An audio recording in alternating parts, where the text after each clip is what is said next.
episode of Chatty Broads with Becca and Jess. I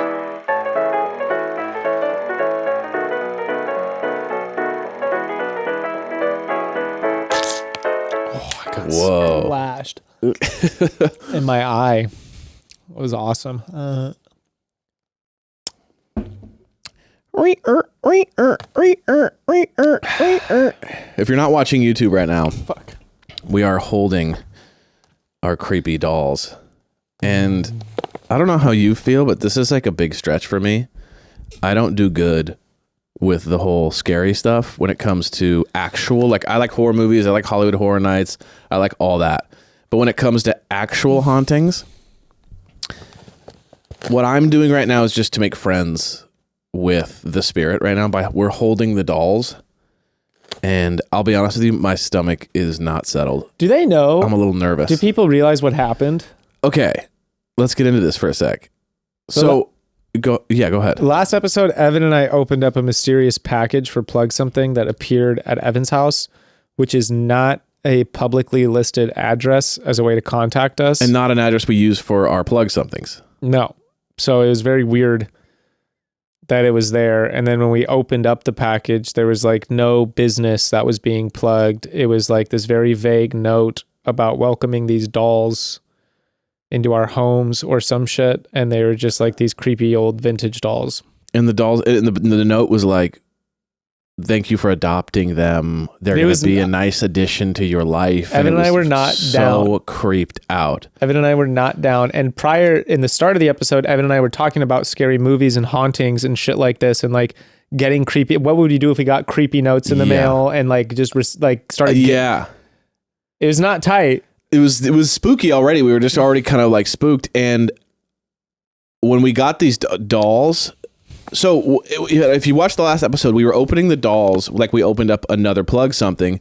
And at first I was really trying to be nice. I was trying to be like, someone sent us these dolls and it means a lot to them. So like, I'm trying to not be, I'm creeped out, but I'm also like, if you are someone who owns this business, please let us know. I'm trying to be nice, but like, I just end up caving and being like, this is terrifying. Why really is this here? How do you know? There's no, and I think what also creeped me out too, was there wasn't like a note that said, and this is my business name even. It was just, thank you for adopting these wonderful children.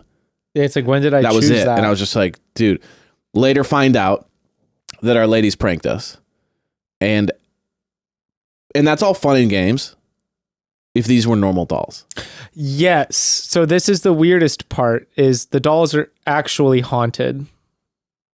And if you watch their episode, you would know that they did this. Girls elected to buy haunted dolls and bring them into our lives, which I don't. It's just going to add to the list of decisions that I question of like, why the fuck did you guys think that buying haunted It's going to add to the divorce proceedings one day of like, I'm going to add this. The reason, why are we still in therapy? Because you do dumb shit like buy haunted dolls. Dude. Let me list out our assets that aren't haunted and then the ones that are, because you know, it's going to, it's going to be like, who am I going to give the haunted fucking dolls to? Right. Dude, Jess even took it a bit further. So I go into the room and I'm like, babe, the creepiest thing happened. And she goes, I have something to tell you. And I go, what? She goes, we did that prank. And at first I was like, oh, okay. Thank good. God. Yeah, honestly, thank God. I was like, okay, good. We're all not going to die in our sleep tonight. Good. Then she goes, oh, and by the way, they're actually haunted. And I'm like, excuse me? She's like, yeah, we looked online and found someone with haunted dolls who's selling them. And I'm like, couldn't you just give us a doll that's a doll, like a vintage doll? Why did it have to be haunted? It's the perfect example of a prank conversation where you're like, wouldn't it be funny? And then you just leave it at, wouldn't it be funny? Yeah, you leave it there. Wouldn't it be funny? And then you go, haha, let's leave. They're playing with fire that they don't understand. They don't know who the fuck is haunting these dolls. What kind of spirit is behind this? Maybe it's chill, like Casper or Casper's uncles who are like semi-unchill, but they just want to spook you. Or it could be like Chucky. Right.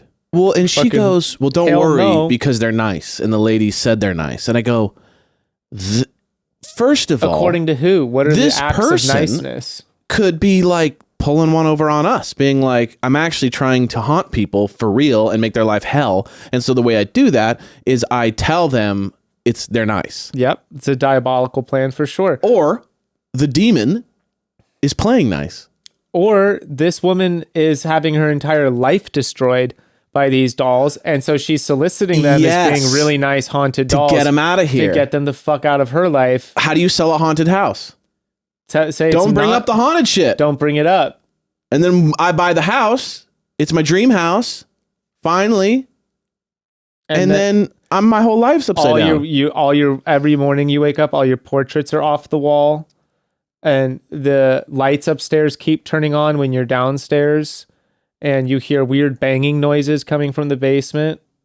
And she goes, you feel people in bed with you? Yeah. And then she goes, they're nice though. And I go, okay. And she goes, well, where are they? And I go, I don't know, we left them in the dark. And she goes, don't do that. So now we're like catering to the demonic dolls to make sure they don't, if they're nice, you wouldn't be tweaked, but you don't even believe what you're saying. Exactly. So we got to be really nice to these dolls so that they're nice to us. Cause like, this is a mutual respect thing at this point. When we're dealing with demonic forces, this is all about just like love. Like, I love you too. It's okay. But then is there a chance that they might get too attached and then when we got to go to work and we leave them here, that they show up at our work? What if they become like guard dogs where they become so attached that then they're like super sweet with us, but then like anyone who transgresses in like even the slightest way, they're like and go like, and they'll haunt and hurt people that mess with us. Crash someone's car who messes with us.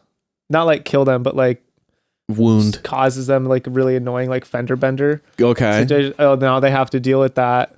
Siphons their gas or fucking with your car is just so annoying. It's annoying. Yeah, they like blow a head gasket. But the problem with that is they pull something on their water heater and cause their water heater to leak a whole lot. Don't want that. And now they have all these home maintenance issues because they said something because they cut me in line and they were rude. And now my like haunting doll followed them home and is just fucking their shit up. No, did you tell the haunting doll about it? No, I imagine like the relationship I would want to have would be like, I don't want to be so like, malicious as to wish the harm on someone. Can you stop petting its face? I would like that she has hair in her face and it must be annoying. I would just want her to realize that I was in distress and then feel the need to make me feel better by ruining someone else's day. Yeah, I was going to say. For me, did you know what Jess did then later? So then Jess goes, well, don't leave them in the dark. Like, what if they're going to be, you got to treat them like with love or whatever freaky shit she said. What made me scared. And then she goes, so then she goes, she checks in on them, does all this stuff. Dude, the next day, she puts it in my bathroom in a corner so that when I go to the bathroom, she's in there. Not cool. Not cool. Not cool. Has Ember seen the doll yet? I don't want my daughter to be haunted, okay? There's got to be one of us. Ember's already seeing like portals open up in her room. That's true. That's very true, dude. Listen. If anything, Ember would be like the perfect person to give the haunted Ember would doll be like, by the way, she's nice. We hang out all day. And I'm like, what? We play Parcheesi and stuff. So what I'm doing right now is this is just she gives me fashion tips all the time. Yeah. I'm just respecting the demon. I'm respecting the demon right now. I'm definitely very nervous. I feel on edge. I have a hard time breathing a little bit right now. So Evan and I, if you're not watching on YouTube, Evan and I are just cradling the dolls in our hands for this one. Now, do you think calling it a demon like I've been doing is not cool? What if you do it like endearingly? Okay. Like you can have pet names that would normally be offensive. Like Damien? If you do it, no. Like or Beelzebub? No, like you're my little demon. Oh, you're my demon. You're such a little demon. Yeah, like when you like I call the kids rats. Okay, cute. I'm like, get over here, you little rat. You little rat. You little rat. And they love it, but it's like, if I was just to call someone else like that, wouldn't be too nice. They would not know. So it's all about an endearing insult. It's relationship based. Right. Yeah, it's like you can call your friends offensive names, but it's with love, and they understand that. I'm gonna hold on to my little demon as long as I can. Demon. But I'll be honest with you, I'm feeling a tightness in my chest. And so hey demon, if it gets bad, I'm just going to set you right next to me. You don't have to worry about it, okay? Okay. So what else is new? How was your weekend, as we normally say? Well, we Halloween did weekend. the kids' first Halloween. The first year they were both old enough and that people were trick-or-treating. So in the past, you just dress them up for pictures or whatever, but then no real. We'd go to my parents' place up in Topanga, and there's like, the people decorate like their barns and stuff. Right. And there's one person on the corner that had like a little like haunted house for the kids to walk through, but no one did like trick or treat candies or stuff because Topanga's not like the neighborhood for that. So the kids just get dressed up and do like a costume parade down to this like haunted house thing, and that's kind of it. Okay. So there was no candy or whatever. Super chill. But this year they got to trick or treat for the first time. So fun. And they didn't really understand what was going on at first, but they quickly caught on. Once that first piece of candy hit the pillowcase, basically, they're like, let's go. Ruth and Frank were like, Becca was like, we're going to go to 4 houses. And I was like, why? Let's just tire them out. Let's just run them around the neighborhood. Just go until they pass out. Dude, I can't believe of all the things we film and take photos of, we didn't film them trick-or-treating for the first time. Because Ruth's like realization of like, I just go up there and they give me candy? yes, That's it? that was like explained like 6 or 7 times. And then she was like, oh my gosh, and was like, quickly guys, come on guys, like next house, Right. let's go. Just using people. Yeah. And Becca would be like just one piece of candy. And then like the mom or whoever was giving them would be like, oh, she can have as many as she wants. And then we were like, no. Like this is a parenting thing. Yeah. Just one piece, One house had a whole table set out with like 6 different bowls of candy. And the mom's concession was that Ruth can have a piece of candy from every bowl. Because she was about to just fill up. It's like grandma style. They're like, no, we'll spoil them and then you can deal with the repercussions of that. That's exactly. Yeah. But dude, Frank, trying to keep up with Ruth, it was like it was just falling. These moments of happiness followed by like extreme desperation of him like nearly crying, trying to run to catch up with her. And she's not old enough to wait for me, Ruthie. Wait for me. Right. Like, just like a little pirate running. Cute. It's the cutest. How's Ember deal with Halloween? How do you think she handles it? She's probably the queen of Halloween. She just bodies it. Yeah. She's just like, move out of the way. I'm coming in. And then she's just so sweet. She just walks right up and does a whole trick or treat. And she, thank you so much. And just dish. But she's funny. She's such an only child because she also doesn't have that like frantic fight for because when you're not an only child, right? You got to fight for stuff. Everything's a fight. Everything's like I got to get mine before they get theirs or else I don't get any type of thing. When you're an only child, you don't have that.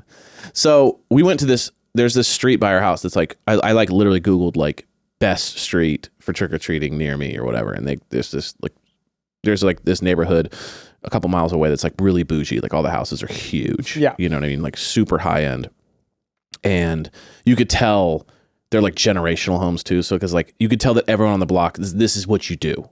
Like we decorate our house and make it epic, So we went to that neighborhood and we were not the only ones who knew about this. It was like Disneyland. Yeah. I mean, there were literally like thousands of people on the street. And so we go, house to house to house and, houses are over the top. So like some guys like opening and shutting the door and scaring people. And it's like there's a band playing on the edge of the corner. Like it's over the top. So we do this whole crazy loop. We probably go to, 50 houses. But like 6-year-old me would have been like, we got to go to 1,000 houses until I have 4 pillowcases full of candy. Like we ain't even done, cause like that's the fight. That's the sibling. Like I got to fight for the candy and get mine. She just we reached like the end of like a street at one point. She just goes, I'm good. Are you serious? Yeah. She goes, I'm good. I'm like, okay. And she's like, yeah, I don't need to have any more. It's fine. And I'm like, you're such an only child. Like you just know that like, you're not gonna have to fight for the candy and no one's gonna be stealing your candy. So like, that like, it's a decent amount. I think I'm good. Not necessarily needing that much anyway. So we're good.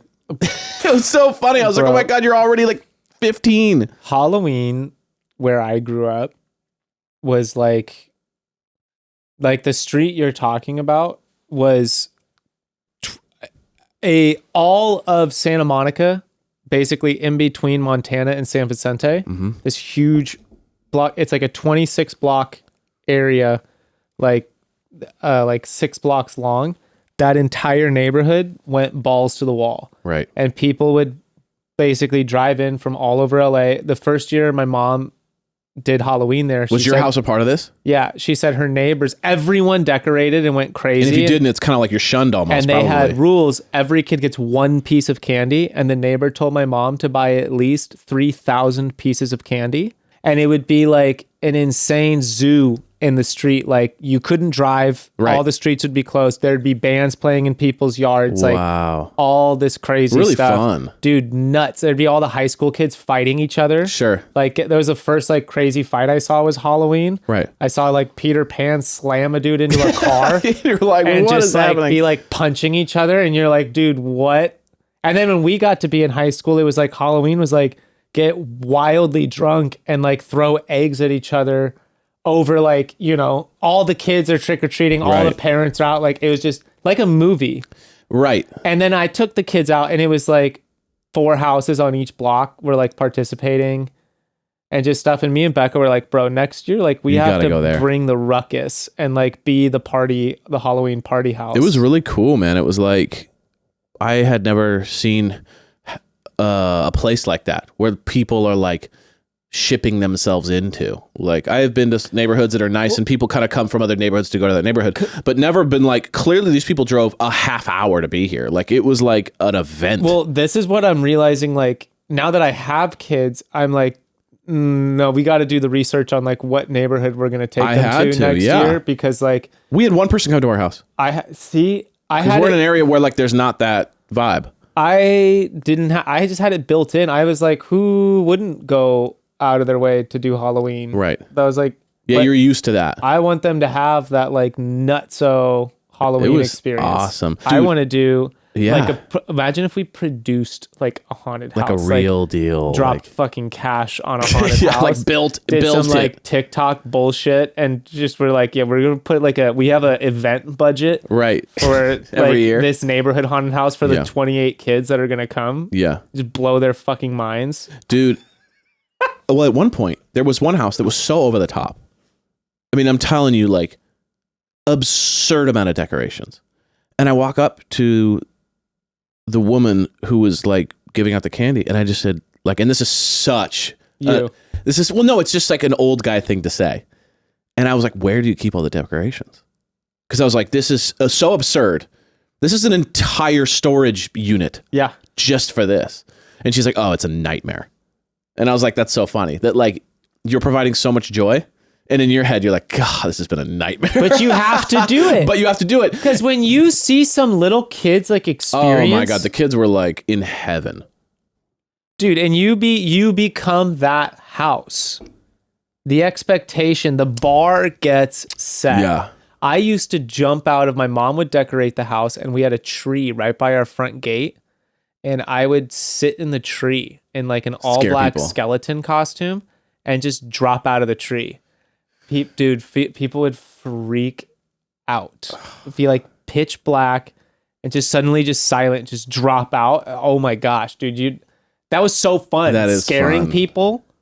I want to have the ones like, I remember there was a house that had the coffin where the corpse just sat up randomly.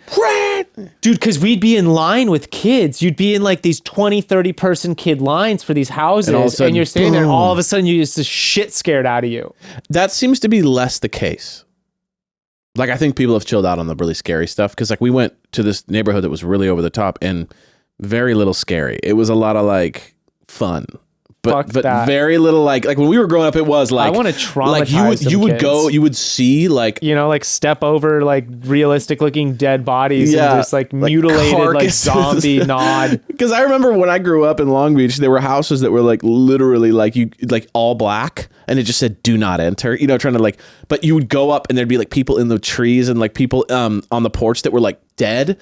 But then, like, you'd get near them and they'd be like, and they try to grab your ankle and shit. And I remember just being terrified. And people don't seem to do that anymore. That's what I want to be like doing. I want to have a theater. I want to have like a real party and like have everyone in the party like take rotating turns participating in like the haunted house. It's like, okay, broads, quick pause from the bros. So listen, I have to tell you about our favorite wellness product, and that's Seed. And look, you all know that we don't say things like our favorite product lightly, especially when it comes to health and wellness. We wouldn't say it unless we really meant it, but when it comes to Seed, it just doesn't get any better. I literally cannot go a day without it. I am fully hooked. I'm in the same boat. I'm just going to say we have tried a lot of gut health products and nothing compares to Seed's broad spectrum 2-in-1 probiotic and prebiotic. When you take Seed, you're going to be supporting, of course, your gut health, but the benefits go so far beyond that.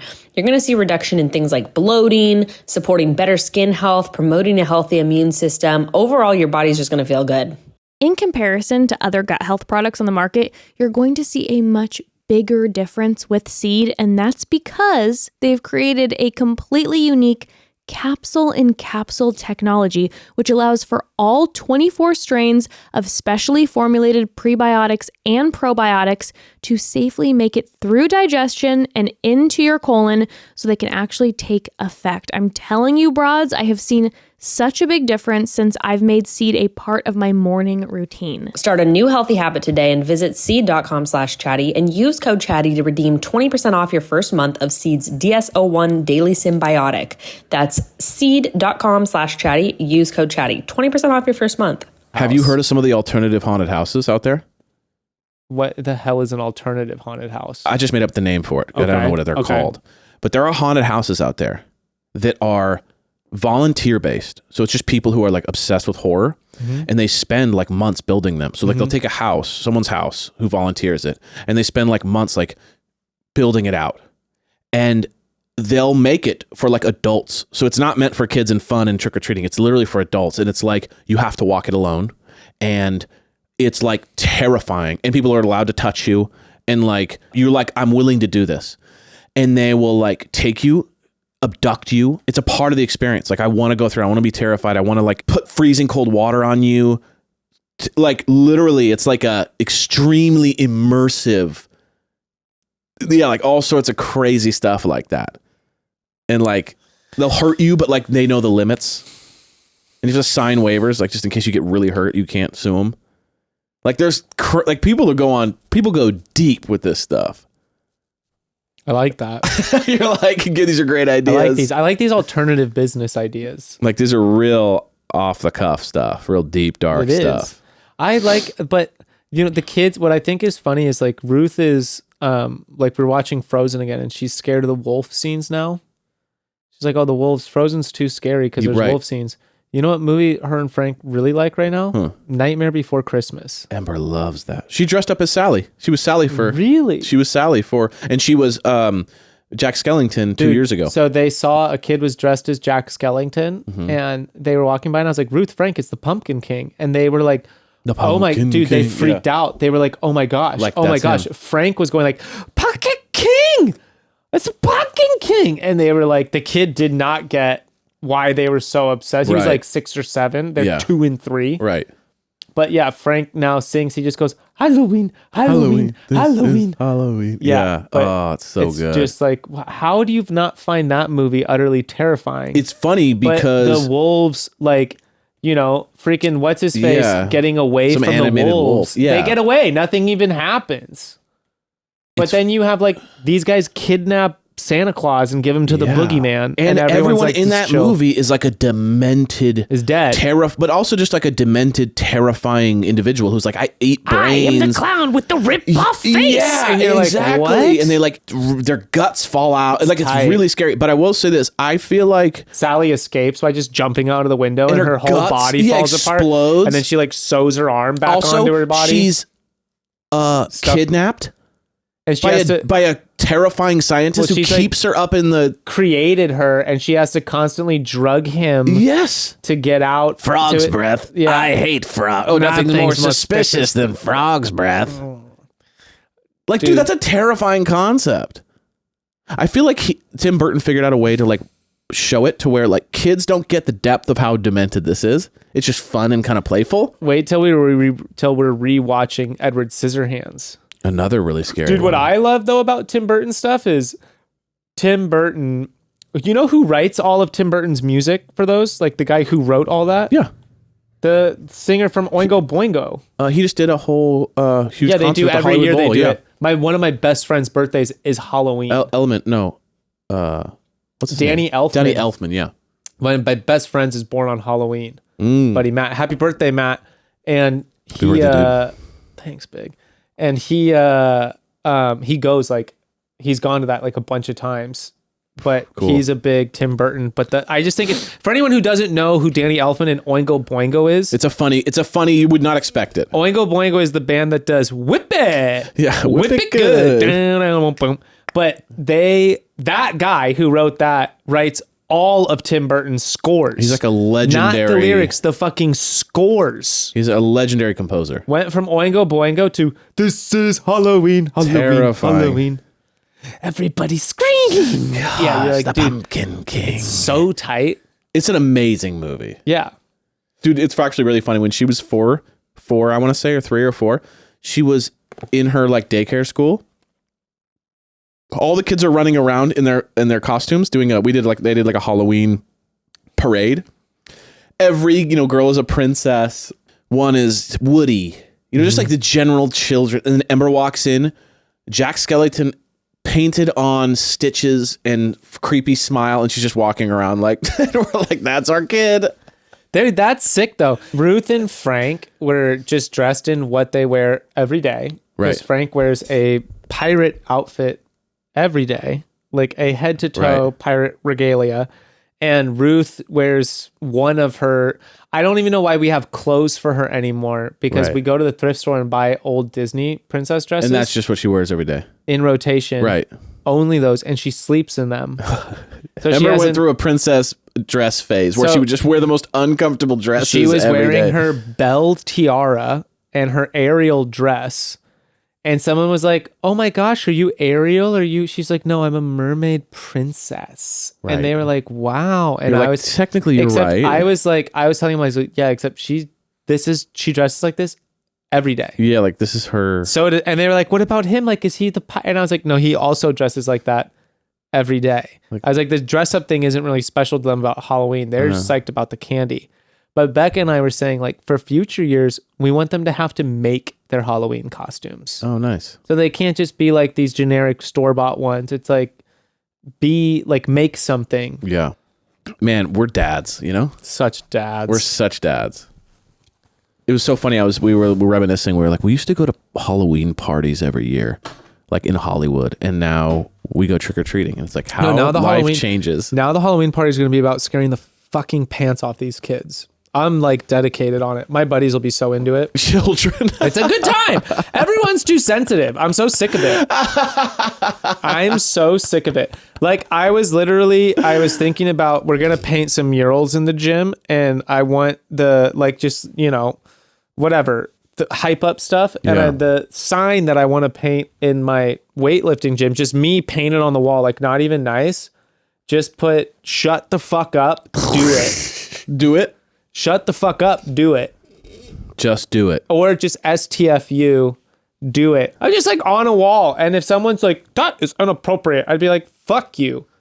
Like, this is weightlifting, dude. This is a gym. This is you need like how This is a broy this gym. just got. It is broy. Dude, the thing of like people just look, lift. When I was coaching kids, the thing that like the hardest thing was like, dude, give a shit. Right, care. What are you in here for? Because their parents made them. What are you doing anything in life for? So many people just don't give a shit. Well, when they're kids, dude. And they also, most things are just parents but making them do it. They don't even try Kids want to hard. chill. They go somewhere. They're like, I want to do this, but they don't want to put in any work. Dude, you are cementing us being dads so heavy. We're but already this talking is- about like my generation. Well, I was coaching kids for a long time, and it was like, dude, I got to see it. Where you're just like, dude, what do you mean? Like, why are you even here? Yeah. Save your parents the money. Don't come. Save your parents the money. You think the kids are doing it for themselves? The parents are doing it for themselves to get the kid out of the house, Dude, but so when that you they don't say have that to watch stuff, them. they're like, and you're like, dude, you're literally wasting my time. But I want to have this thing in old there for grizzled like, vet. dude. Well, it's funny because I was talking to my therapist about it, where she's like, you have such a self-deprecating like internal dialogue, and I was like, yeah, I think it comes from being in sports. Like my whole life is like, you're never good enough. No, never. You're always a piece of shit. You can always do more. And I'm like firmly, I'm like in the workout context, it's like you should always do one more. It's always like the day you feel least motivated is the most important day to do your workout. Because that's when the gains are made. When it's hard. I love that. When it's hard. And the truth is like, if you have a goal, if you have goals or ambitions in life, like you need to develop an outlet that teaches you like perseverance and resilience to be able to pursue those things. Yeah.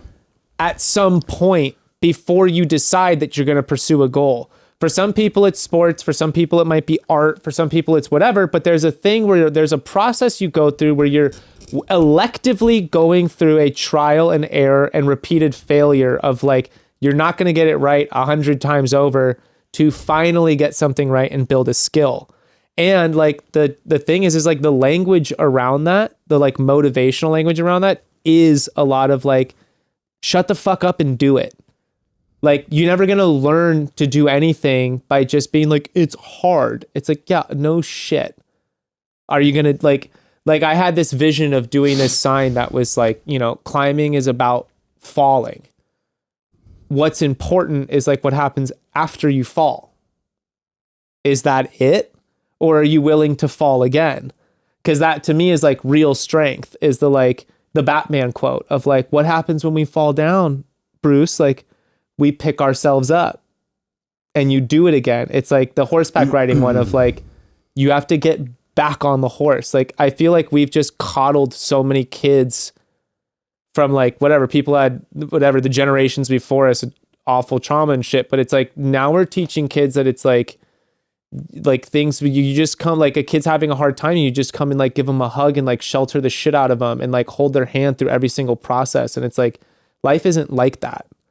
Life is not, the bank isn't going to hold your hand because you fucked up your checking account because you're in debt. You think they're going to have sympathy for you. They're going to be like, you're an idiot and you spent money you didn't have. Right. You didn't budget it right. Right. And now you're going to have to figure out, you're going to have to get a second job. Yeah. And then you're going to be like, well, that's hard. And you're going to have to find some inner strength somewhere. You might find that in my gym, reading a Come mural. on down. Reading a mural that I painted on the wall that says, Right. quit being a little fucking whatever and just do something. Right. Do something with your life. Okay. Lift this weight. So, Climb this rock. right. This fake rock that I made for you. I made for you. So many people don't challenge themselves. I get that. I mean, I think I'm sure, and you know, it's funny. I used to teach drum lessons for a year when I was a teenager, when I was a drummer, and similar thing, right? Like a lot of kids didn't want to be there, or they wanted to be, but then they realized how much work it was going to be, and they were like, "Oh, this is not great," you know. They do that whole Allen Iverson thing, like practice. Yeah, what's practice? What are you talking about, practice? Yeah, right. But the one thing, because I'm a little bit more like you in that way, where it's like I grew up sports my whole life and had coaches that were mostly like that, you know, like do it, you know, but. They scream in your face. Scream in my face. Scream. I mean, I like, just scream obscenities at you. And you know? if you didn't do it, they kicked you off. Right. They were like, go sit on the bench. You're not playing next game. I feel like there's like probably a blend though, because I do feel like some people aren't motivated by that mentality. Some people are motivated by like love. You know, like, oh, I feel loved. I feel cared for. I feel like someone's being patient with me. That excites me and makes me feel like I want to impress them and impress myself. Whatever it is, you know, like everyone's motivated by like a different channel. Everyone though gets motivated when you acknowledge process. Oh, definitely. Like, and that's what I momentum. want. That's what I want it to get across is like, climbing is hard. It's supposed to be hard. Right. You need to embrace that it's hard, and that's what makes it rewarding. Right. And like, you know, your successes are only a product of your failures. And there's not, to me, like literally, I don't think that like the stuff I get inspired by is watching people fail over and over and over again, even publicly, to eventually hit like a successful point. Sure. That's like that. We saw inspirational stories from all that kind of stuff. Like, dude, fucking a guy who failed and then made it to the top kind of thing. If you watch any of the Steve Jobs movies, which is a funny one to go into, but Apple failed so many times right before they got it right. Right. So many times they failed. And it's like all these companies, like all these people who did anything did. Think about bands. You work with musicians all the time. Yeah. How hard they were. When I was working for Borgor, he told me he had to start his music career by paying other people to let him play Right. at their event. He would bribe them to just let him get a set to Right. get on. And it's like, dude, where's that mentality? Where is that mentality amongst it's like, that's so far and few. But I do think there's places where people can do this. And I think if people see things of like, everything is process oriented. I might be fixated on this because I'm with the kids right now, where Ruth is constantly in that age of like, she wants to roller skate, but she puts them on and then she's like, it's hard. Yeah. And it's like, yeah, it is. Right. I feel though Ember's taught me a lot about this because, we sound similar in like how we grew up or how we were taught how to do something, whatever. And it's funny because I was even talking to Beck about this, where it's like she's taught me a lot in that I was applying a lot of those mentalities to her early on, and I was getting nowhere. Swimming was a big one. It was like I was trying to get her to swim, and she just wouldn't. And I was trying to do that. I know it's hard, but life's hard kind of thing. And she just wouldn't budge. She just wouldn't learn, and she would barely try. And the second I let off the gas, she would be like, I don't want to do this. So then I just chilled. And I said, so then I'd kind of show her by example. I'd be like, I want to swim over here. And then she couldn't come with me. So then she'd be like, oh, that sucks. How do I, you know what I mean? And I was kind of massaging. I was kind of trying to understand, like, whatever I'm doing isn't working. So like, what is the change? And I noticed if I gave her space, she'd find her way into it. And now she's like a little fish swimming everywhere. There is a level too of like, you can be too sensitive to where you're not like motivating someone. But then there's the other side where it's like some people actually just want to feel like you're giving them the space to find it in their own way. And that's how she is. If I kind of just show her the potential of what she could do if she kept going, like if I'm biking around and I don't really want to, I kind of want to do that. And then she starts digging in. And it's interesting how like every kid's a little different, like every kid comes from a different place. But like you said, momentum is the key to all this, Yeah. And this is really, and this is Chatty Bros inspirational podcast. And I mean, look, I empathize and sympathize with wherever people are like physically, like, for instance, I have been climbing for a very long time. Mm-hmm. I should be climbing at a much higher level than I am. Got it. I'm like, I just don't dedicate whatever. I don't have time. Right. But it takes a shitload of time to get that strong. But I do think like the most valuable thing is the mentality. The most valuable, like what I'm trying to instill in Ruth and Frank and what I would try to coach people in is like the resilience towards falling flat on your face and being comfortable with being uncomfortable and not knowing how to do something. And starting somewhere, starting at the 0 point, being at the bottom. And that's like, I keep telling Ruth of like, watching you do something naturally doesn't make me proud. What makes me proud is watching you like fall down and then get back up. Right. That's when I'm the most proud of you. And just being like, whatever that is, whether it's an instrument or like whatever skill she wants to learn, I'm just like, whatever it is that you decide you're going to push through those feelings on, that's like how you're going to navigate life. Right. Learning how to do things you don't want to do, Yeah. Or like setting your goals on something and then realizing it's going to be really, really, really hard and just embrace that and embrace the process. Yeah. That's like the heart to me. That's like what I'm latching on to is like the most important thing. Because if someone can do that, if someone can just do that, then they're set. They're on their own. Right. But it's true. If you want to do anything, like not, and I don't mean do something like get hired or do it. I'm saying it's like you have an original idea or you have a project in mind. You have an improvement you want to do at your house. It's hard to start that. Right. It's just hard. It is. And then to follow it through and see it to the end, like it's hard. Yeah. I don't know. People need to, I'm just sort of like, I don't know. I think we've universally just accepted that like hardship is like uncomfortable and we're trying to like get away from discomfort. Mm-hmm. I don't know. I might be going too deep. I just watched All Quiet on the Western Front. So Halloween was good. Halloween was positive. Yeah. Halloween was positive. All right, you want to get into this episode? Let's Episodes, go. Dude. Episodes. Dude, so Jacob and Shanae mouth cleaning. Great date. You know, very quirky. I mean, let's be real. If you kiss someone, if their kiss was the cleanest kiss you could ever have, I mean, a full brushing right before. That's two very fresh mouths. It's the best. I think it's pretty solid. I mean, It was a good kiss too. it was. They made out. Shanae, you know, here's the deal with Shanae. Shanae and Jacob both are very, they're very unabashed. They don't hold back. They just experience any moment that comes at you. I think Shanae is my favorite Bachelor contestant of all time. Talk about an arc. I mean, you just, wild. I've always been a fan of the villains, Yeah. but Shanae's my favorite. There you go. She's got a great attitude. Yeah. She's just wild. I mean, I wouldn't say she always has a great attitude. I would say that she is entertaining. I think she has a fantastic attitude. I mean, I'm she here has for it. good attitude, you know, but she's had her moments. Victoria, Johnny, and Alex, that whole debacle. That was, dude. My man coming out on top. Johnny? My man Johnny coming out on top. What are your career goals? I've got a lot of motivation and a lot of drive. A lot of motivation and a lot That's of all drive. it took, baby. What are you bad at? I don't know, work too hard? Try too much?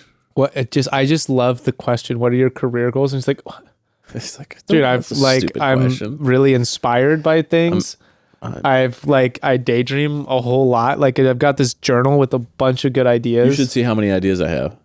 Yeah. A million.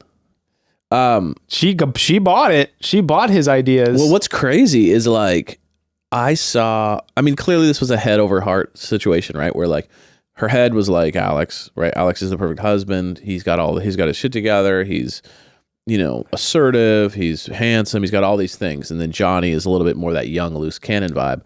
But it's funny how like her heart was clearly Johnny. Like she clearly had like this, like I really like him a lot. I like being around him. We have a great chemistry. And maybe I don't have all that with Alex, but I really feel like we'd be good together on paper.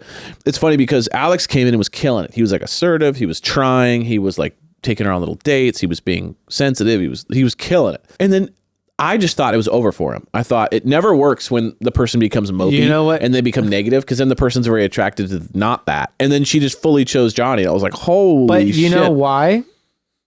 Because he did the ultimate power play. What's that? He didn't ask her to. He was like, no, like it's clear you want to like explore your options. So if you want to explore your options, good luck with that. Like I'm not gonna stick around.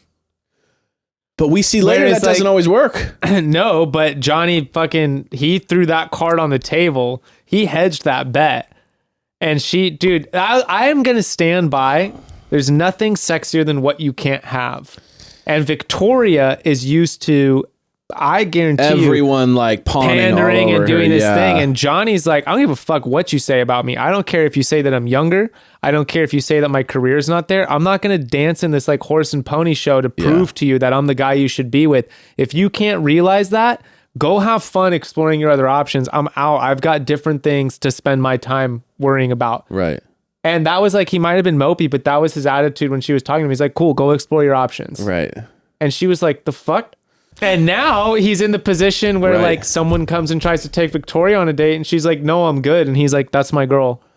Just casual, chill. But then at the same time, Alex is still around. It'd be interesting to see what'll happen. To see it, like, because they don't show us everything, but it'll be interesting to see if he chips away at that. Yeah. Like once Johnny, if Johnny starts doing some stuff that she doesn't like, will he be right there to pick up the pieces? We do right not know. now, I like Johnny's lackadaisical, kind of chilled vibe. out attitude. Yeah. Yeah, he's very. I just chill. think that was well handled. Yeah. It was shocking. I was not expecting that. I was just like, expecting she's gone. Like, there's I was no like, way, dude, literally, like this guy's rich, handsome, and he wants to do all the and things. he's that she super said. assertive, and he's fighting for her. And I was like, you're done. And Johnny got out with it. I was Except blown because away. what can be assertive is laying down boundaries. This was like dating advice I'd give my friends is like, you don't want to be with someone who's We'll get like into that. We'll get into that because there's a lot constantly, there. right? But you don't want to be with someone who's like, oh, like, what do you want to do? Oh, whatever Yeah. you want to do. Where do you want to eat tonight? I don't know, wherever you want to eat. Which is a Oh, little like, bit of the I Logan was Kate vibe. Dude, it's like, It's a have little a bit of that. fucking opinion. If you're on a date, like if anyone's single and they're dating and you go on a first date with somebody, don't agree with everything. Don't agree with anything you don't actually agree with. Watch them go through that, deal with that, see how it, like, have an actual discussion. Don't just like be so like, don't be focused on being so like, I don't know, compatible in this way, because like the whole thing of opposites attract. It's totally fine to disagree with somebody. But that's where I was like, you know, I just liked what he was like, I'm not making a decision. It's not my choice that you have to make between me and him. I'm not even going to get into a comparative thing with that guy. If you want to go explore your options with him, I'm off the table. Yeah. That's the power play. Right. That's putting a line in the sand and being like, make a choice. I loved it. Well, it worked. It totally worked. It works with most people. Yeah, it was interesting. I mean, I feel like I knew that she had more chemistry with him. That was definitely the vibe. Was like, you could tell they have more chemistry together. You could tell that like on paper, Alex is the better fit, but you could tell she was just kind of not. If there was like 5% more chemistry with Alex, it would have been over. But she just So couldn't. Alex is boring. Yeah, I mean, I guess you could say that. Definitely not as unpredictable as Johnny, even though Johnny's not super unpredictable. It's just that young energy. You know what I mean? Like that young versus older energy. It's like, it's going to be more unpredictable. And it was funny though, because they went on that date and then they were like, I'm really scared to be with you. And I just, I'm afraid of love. And I was like, wait, aren't you guys like, didn't you guys fight for each other and now you're here? I was like, what's the fear? But it was like, then they opened up and it was a beautiful moment. It was surprising to me that Johnny like is so terrified to lose her. And then he gets like in the tent with her and he's like, I just don't know if I can even open up to you. And I was like, what? I love it. I was like, oh shit. Like, I guess he's afraid though. He's like, I don't want another Alex coming in and like frightening me. Dude, then we got Justin back. Oh, my heart. So juicy. Oh my god. If there was ever a doubt in anyone's mind about our opinion that the producers don't give a fuck about anybody on this show, Justin coming back is all the proof you need. All the proof. He's like, oh wait, Rodney? They're like, wait, oh, Rodney, nice guy. They're like, Rodney, doing who? really good. Burn it. Burn it to the ground. Burn it. Oh, he's happy? Perfect. Let's Someone's destroy happy. that. Let's destroy them. Remember Jill? Oh, yes. Perfect. Destroyed her. Destroyed her. Who's the next soul? Yeah. Literally, Sauron is like running this Dude, show. it's insane. So Justin comes down. He goes right for her. You know what I mean? Does the whole thing. When Justin pulls her, Rodney had, because you saw the whole thing. Justin comes down. Rodney, along with 4 other guys, run up to Justin and give him a hug. Dude, we're so happy. And they even zoom in on Rodney and be like, oh, he's such a good dude. Great, dude. I'm so stoked to have him back. And he goes, Eliza, can I talk to you? And he just goes, Rodney does. yeah. Rodney's like smiling and be like, wait, what? And the best way I could think of like an analogy for this was if you go into your boss's office excited to talk about your raise and then they fire you. And you're just like, oh, I love working here. I'm so excited for this next year. And I bring bringing so much value to the company. I can't wait. And I think this amount is what I should be paid more because I've been really just bringing a lot to the table. And I'm really excited. And they're like, we're going to have to let you go. And you're just like, oh, and sorry, what did you just say? Like you just saw that look in his eyes of like, I thought, wait, what did you just say? I love like his look was like shock and awe. So I think Rodney, I love how Rodney handled when Justin finally talked to him. Yeah, he kind of was tweaked. He was like, the damage is done. I loved that. Because Rodney's been nice guy through the whole thing. And he kind of he's like, yeah, bro, let's go talk. And he's like, yeah, I'm going to hear whatever you said. Yeah, you were not my boy. He was basically like, there's no salvaging this. Like, you are not my boy. Because what you did not what my boy would do. It was pretty. I mean, it was. Listen, So Evan, he was like, yeah, you're gonna do your thing or whatever. She's gonna make her choice. The damage has been done. yeah, wild. But what do you do? I mean, there's a 50-50 there. Oh, I was telling Becca when I was watching by the way, that. Justin doesn't know that Rodney and her are, because Justin wasn't there when Eliza came in. So there is a level to that too, where Justin is like, oh yeah, I mean, I'm gonna have to probably swoop her from somebody, but like at the same time, he had a long time to go talk to Rodney. Oh no, I'm not saying he did it perfectly. I'm just saying at the initial thought of going after Eliza. But yeah, that's where he blew it. Is he didn't like pull The moment Rodney aside. the moment Eliza told him that Rodney's her dude, he would have been like, "Oh shit, Rodney's my boy. Let me go talk to him." Exactly. He took way too long. And once you take a little too long, it's over. It's done.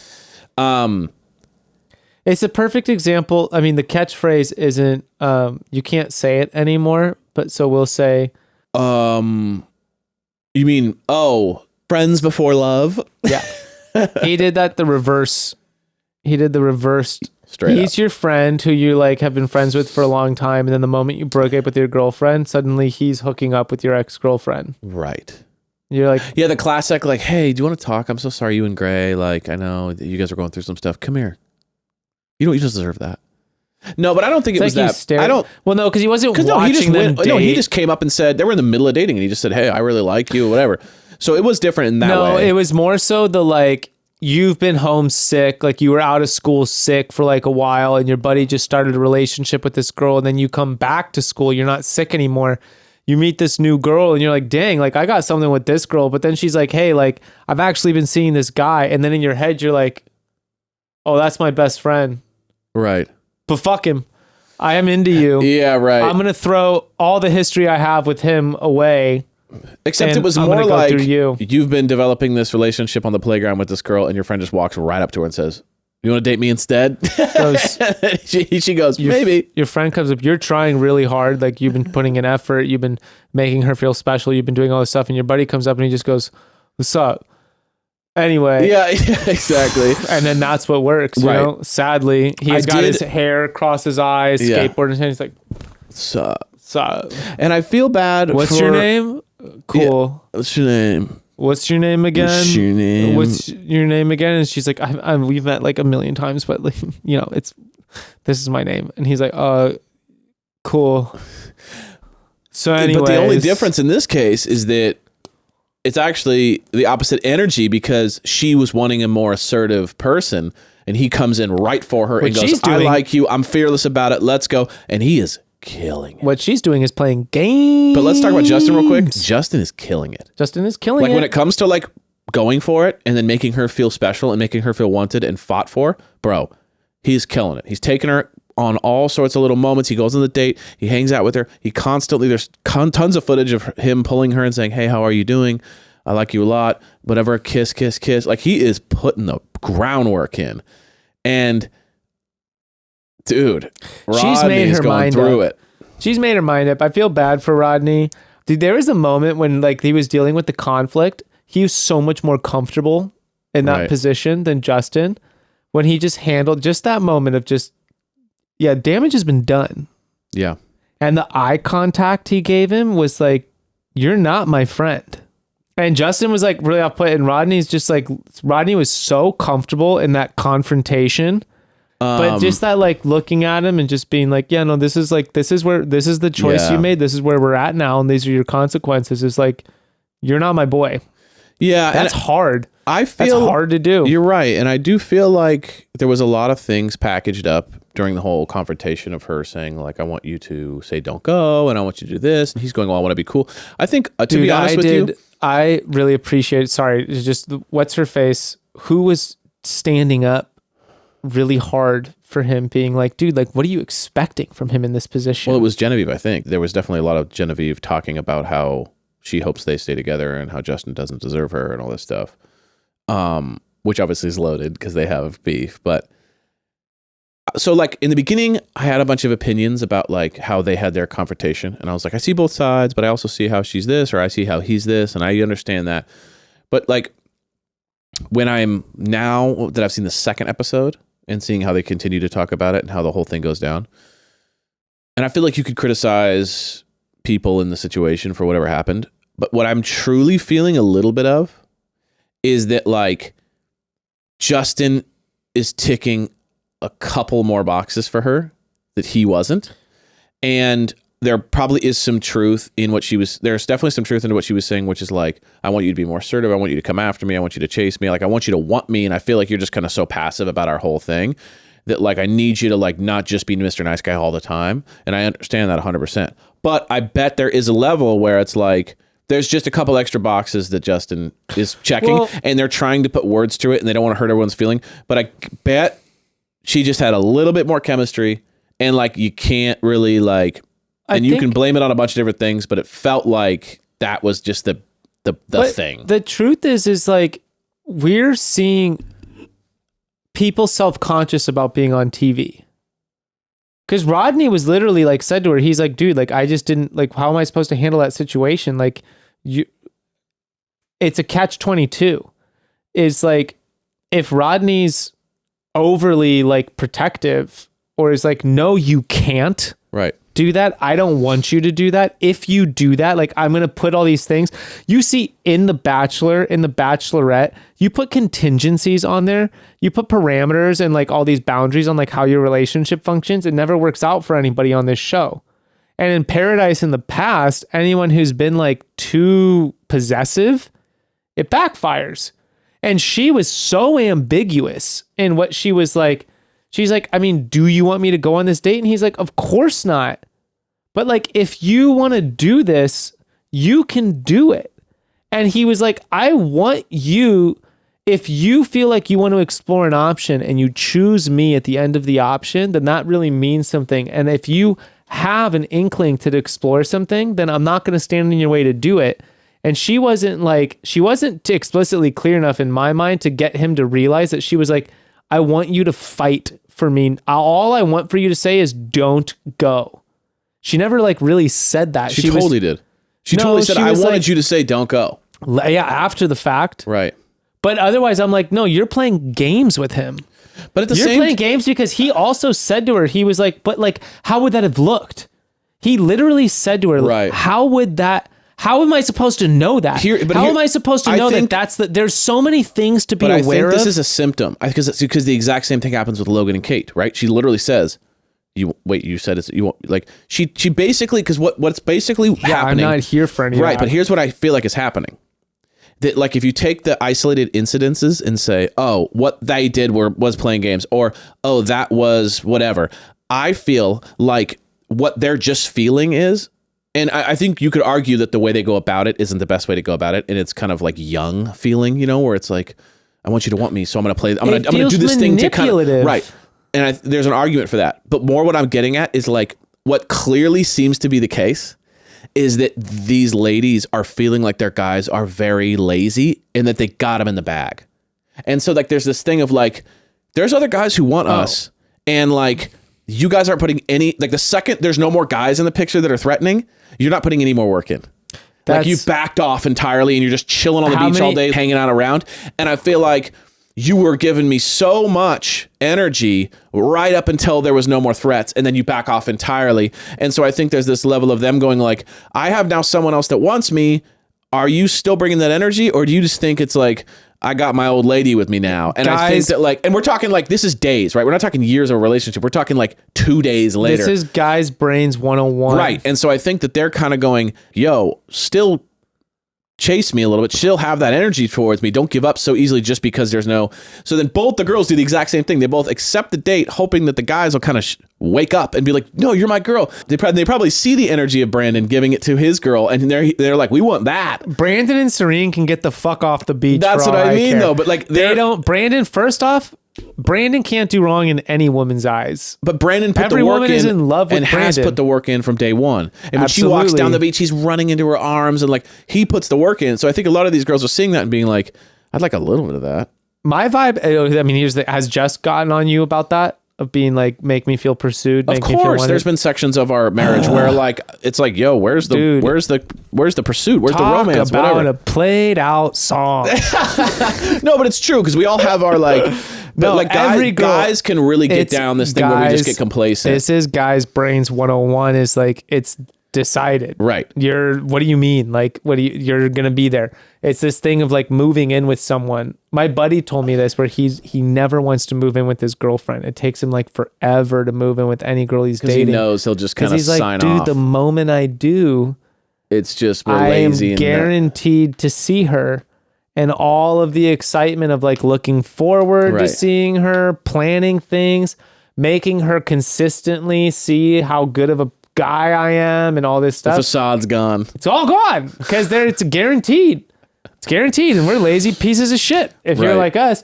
And that's why, that's why the approach, that's why I dig Johnny's approach I was like, I related to that where he was just like, excuse me, like you want me to do more? You take it or leave it. But the way I look at it is it wasn't quite like that, though. Right. I'll just say but it the wasn't only quite thing I like would say, that. and listen, I'm not defending what they did, the ladies. This is not even a diatribe about like the girls messed up, the guys messed up. I don't care who messed up. I don't care who was even in the wrong. What I'm more interested in, and we can get into once we get into Aaron and Genevieve, I feel the exact same way. It's like it's a small tweak. Becca and I's relationship hinged on that conversation. She was supposed to go to paradise. Right. Becca was talking to producers about going to paradise. And if you would have been like, I don't care, do your thing, yeah, go. There's a 90% chance you wouldn't be together. The week before she was supposed to leave was when we had this big conversation of like, she was supposed to leave that week. Right. And we were having this whole thing and leading up to it. And we dated for like 2 months, I think, leading up to her going to paradise.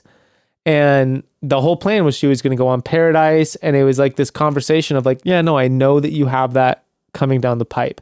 And the way I was thinking about it was like when you're dating a girl in college and you're like, oh, we're all going to go home. You're having this thing, like we're just falling in love, and there's a time stamp on it. And there's like a freedom in that. Or like when you have a fling on vacation where you're like, you're going to leave and never see them again or whatever. But it was like, hey, this is a career opportunity for you. You're riding this crazy wave. Like do that. I'm not going to stand in the way of you going on this like TV show, like this whole thing, And then when it came down to it and it was like going, like we started getting in like little bits of fights or whatever. And I was just like, you know what? Like, I know you're going. I don't want you to. I don't want you to go because I think I'm in love with you. And that was like this whole thing where then we were like crying and tears and like this whole thing of like, I don't like, if you're going to go on the show, like go on the show.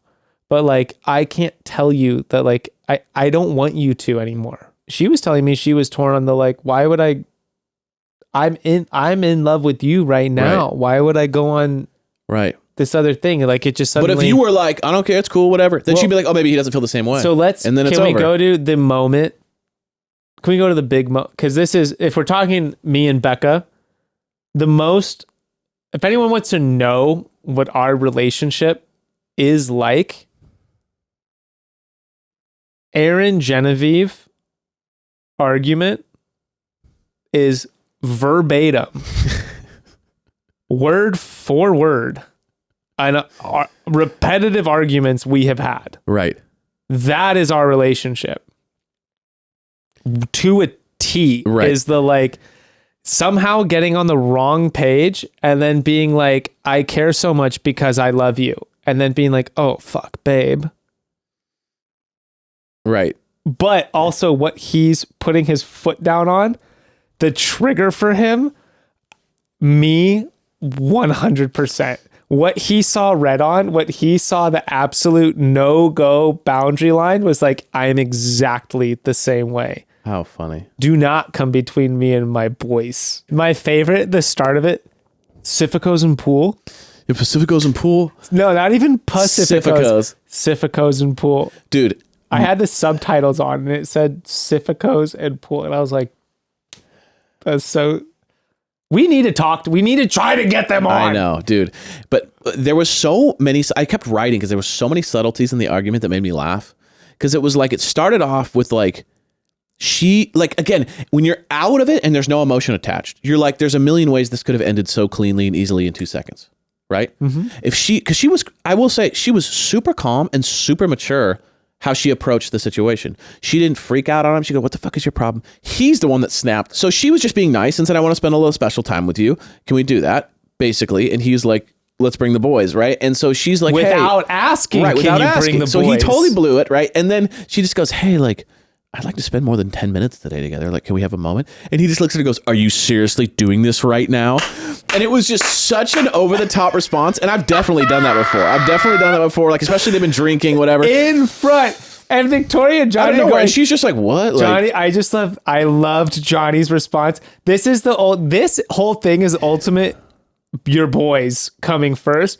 When she's like, what are they arguing about? And he goes, I don't know. They're just talking loud. yeah.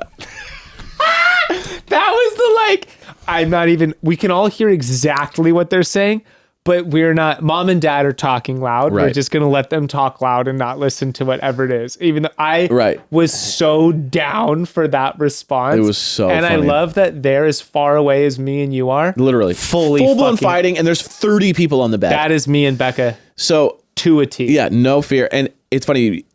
But so they get on the fight. They're having all these things. And there's so many one-liners to me that are so funny. Let's read through them. Well, no, I mean, just like the gaslighting thing was hilarious. Like, clearly not what gaslighting is. And just be like, you pissed me off, so you're gaslighting me was just unbelievable. He's like, dude, she wants to hang out with me and I want to hang out with the boys. She's gaslighting me. And I was like, not quite. Just made up the word.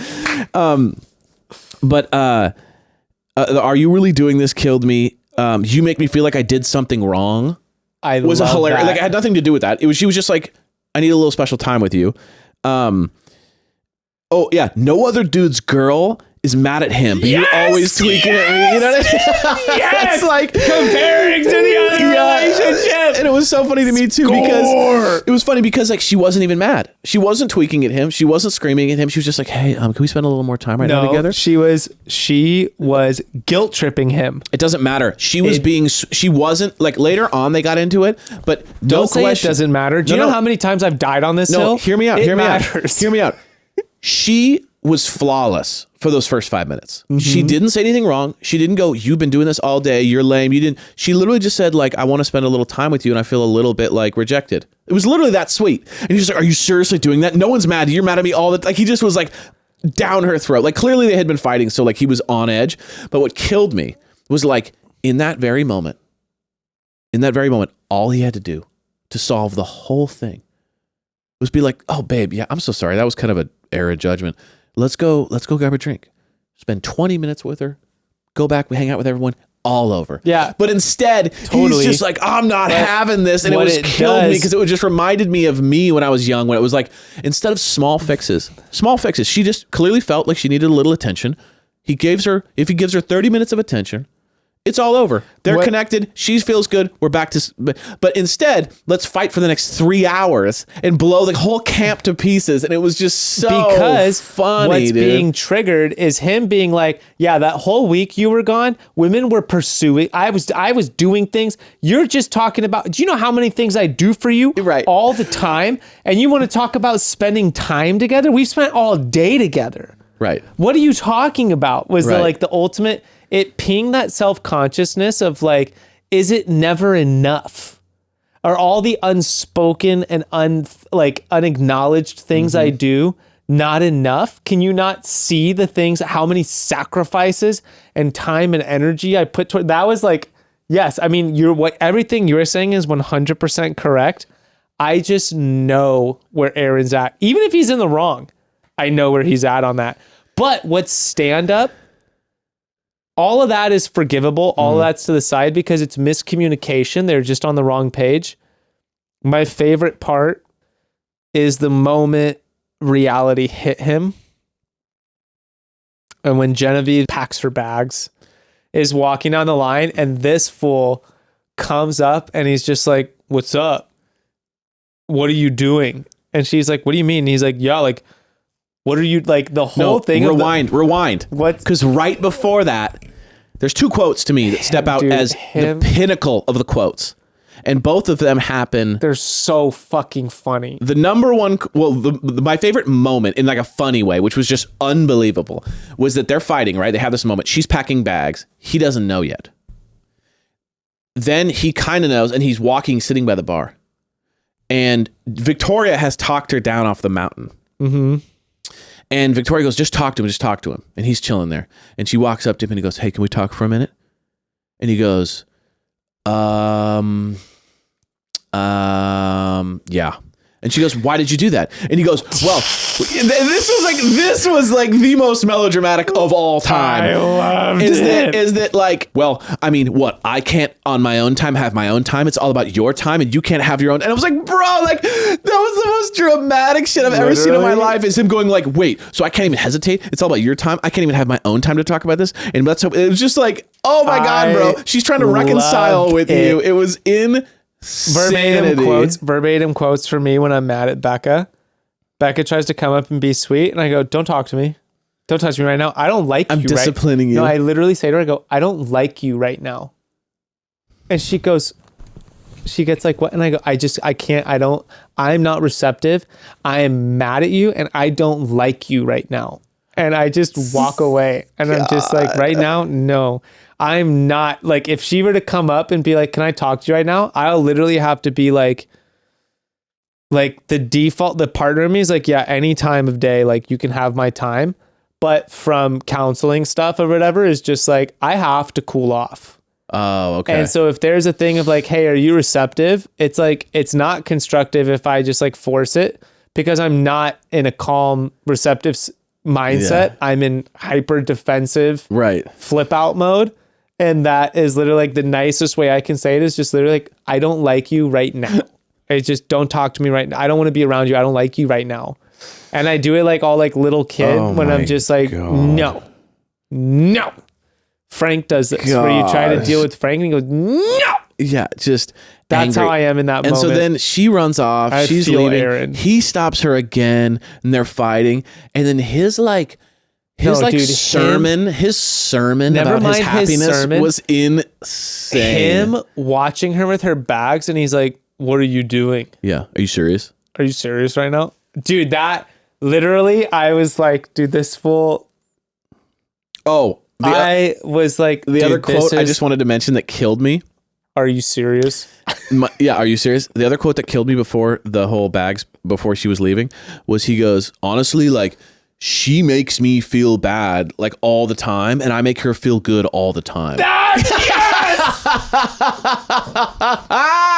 I'm like, that is an incredible. All the time. I make her feel good all the time. She makes me feel bad all the time, and all I do is make her feel good all the time. That was the ultimate. I'm on the floor. I can't even recover. Nothing like a bulletproof mentality. I was waiting for him to be joking, but he's like, no, he's just serious. Dead fucking serious. I'm dead serious. He's like, I make her feel good all the time, and she makes me feel bad all the time. All the time, and she makes me feel bad. This is where I'm saying it's the guilt trip. Oh it's my God, dude. I can't, dude. And it was all over her just wanting a little time for 20 minutes to just hang out by the pool. Oh, sorry, Dolly. Hey, Dolly. Oh, bro, that killed me. So then that's my favorite line. And they do the whole thing and they're fighting. And then he goes on this, like, he like stands up. I have a lot of favorite lines, actually. But he sits on like the side of the hill and he's just like, you listen to me. My happiness will not be threatened. And what my happiness is giving you a kiss and throwing the ball with the boys. Like, dude, yes! Incredible. That was the ultimate bros before.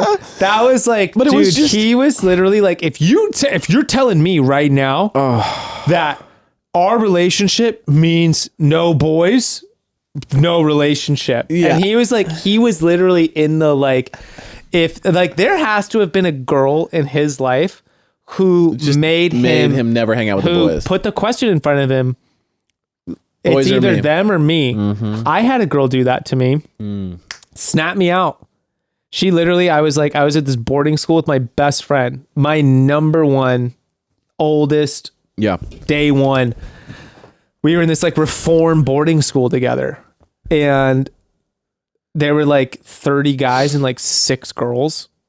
And so it's, whatever. If you have a girlfriend, that thing is like, fuck. Right. And I was like puppy dogging, where I was just like, whatever it is, whatever you want type of situation.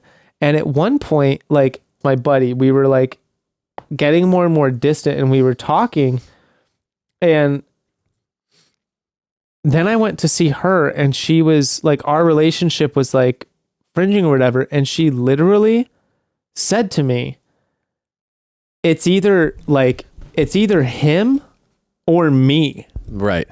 And I remember just like that put so much clarity in my brain where I was like, I paused and I was like, I met you like a couple months ago. He's been my best friend since we were 7 and 8. Right. And I was just like, I was 18. I remember just being like, this is literally not even a question. Right, and I just remember like walking away. Obviously too, unless that person's a bad person, like your friend is a bad influence. She was not bad. She wasn't a bad influence. No, I'm saying the friend. Unless the friend is like literally a bad influence. Yeah, like you're doing heroin together. Right, or like just really bad. It's like causing a really bad... causing you to be a bad person. No, but that's a good... But like anytime someone does that, obviously it's not a good sign. But it was that thing where, dude, like I have been like, oh my gosh. Like... Yeah. In that situation of like, no, it's very important for me to be able to spend time with my guy friends and have that thing. Especially 18, That's where I wonder, dude, Aaron's reaction was like... so funny. Especially in your like late 20s. Dude, like my happiness is you just chilling out and we drink beers together and chill. And when I want to fucking throw the football around with my boys, I can. And I know that my girl's there just hanging out, waiting for me to come back and like be in a good mood. How funny was it too when, remember how he was talking to Johnny and he goes, dude, all I do is make her happy and she just makes me sad all the time. Anyway, dude, did you see the swell over there? like listen, if you want to date Aaron, it doesn't matter how old he is, he will always be the guy that spends way too much time with his friends. And when the girlfriend goes, you need a little time with me, he goes, dude, all I do is hang out with you. Me and all my friends. Like, there's no question he has a distorted view. Like, I love Aaron, but he has a distorted view of how much time he actually spends with his friends. Me and all my friends. He has so much time. This is why I want to spend time with Aaron and James. God, it killed me. Like, that he even says, like, where me and James are a package deal. Like, to Genevieve. He's like, just so you know, he will be living with us. Like, that's not even a question. Want to spend time with them. I want to go down to San Diego and surf with them. Seriously. Anyway, take them to fucking school. That killed me. And then the way they got back together too was like how me and Jess used to fight when we were 22. It was like drag out, and then the other person just goes, "Well, I just love you," and "Oh, I love you," and then 2 seconds later we're laughing and we're all good, and it's like chaos. It made me laugh. Yeah, but what I love is literally fuck everyone else's opinion. Yeah, it doesn't matter. I loved watching Victoria and Eliza get trapped, and they're like, fuck, we can't go anywhere. And then they're like, yeah, but, and I love that they defended him in that way of like, you don't say this kind of stuff and behave that way when you don't deeply care about somebody. Right. And then when they dropped that they were loving, dude, the look on his face, the train that hit him where he was like, oh, she said, I'm falling in love with you. And she's like all crying and he's like, oh, fuck. And he just like, this is where I was like, yeah, all forgiven. All the stuff. And he's like, I love you too. And then it was all good. It just made me laugh so hard. Dude, I was all about it. Beck and I were dying. Like, I'm sure a lot of people will say like that was toxic and unhealthy and all this stuff. And there obviously was very toxic like things that happened. 100%. It was like not a healthy argument at all. But it is funny when you think about like they do must really care for each other. I'm going to take that. I'm just going to say I have led this entire time by saying these are my verbatim arguments with Becca, and now you're saying that it's toxic. I also said I had those exact arguments as well. Have an argument? I don't appreciate you saying that my relationship is toxic. I didn't say your relationship is toxic. I said we've both had many of those. Oh my gosh, I was about to slam my haunted doll on the ground. So you won't admit that like there's a lot of toxic parts of that argument. How did it resolve? It's not about how it resoled. There was a lot of toxic parts. I'm the same way. I've had those arguments with Jess a million times when we were younger. But dude, don't listen to Evan, Dolly. I'm not saying you're toxic at all. I'm more saying like we all can admit that like that was a crazy journey. But here's what I will say. But you guys probably also aren't nearly as emotional as they are. Evan's calling. You're definitely not doing that. Evan's saying that my relationship with Becca is toxic. Oh my God, I'm so not. I want you to stay at Evan's house tonight. I want you to cut the power lines. I want you to ruin his life. I want you to ruin his life. I love that because I hack his computer and delete his calendar so that he misses all his important meetings. And that all the night shows that he does all their music production for it all fucks up. Don't put that energy out there. God damn. My petty ass. Oh my God. I'm just kidding, baby. No, Evan's but my friend. But no, I like having a haunted doll. I like having a haunted spirit that I could sick on people. My petty ass. I'm so petty in that way. Oh, you want to say whatever you want to me? You want to judge me? That's fine. I'm No gonna send judgment. my ghost after you. More what I'm getting at is I'm the exact same way. And because of that, and we've both been there, it is like real, when you have that strong feelings, like people fight like that when they got that type of, so either way, there's a lot of toxicity in that argument that went down, but from being there ourselves, we do know that there is some serious like connection. They have a chance to make it. From tweets I've seen, I don't know if that happens. We'll see. But well, that was a fun app. I mean, I think we'll see what happens with Justin. It was nice for me to see some normal people. Just some normal, like that felt very real to me. Right. I loved how hectic it was. It was amazing. I loved my happiness. What are you doing? What are you doing? What are you doing? I make you happy all the time and you make me unhappy all the time. Anyway, I love you. Never mind.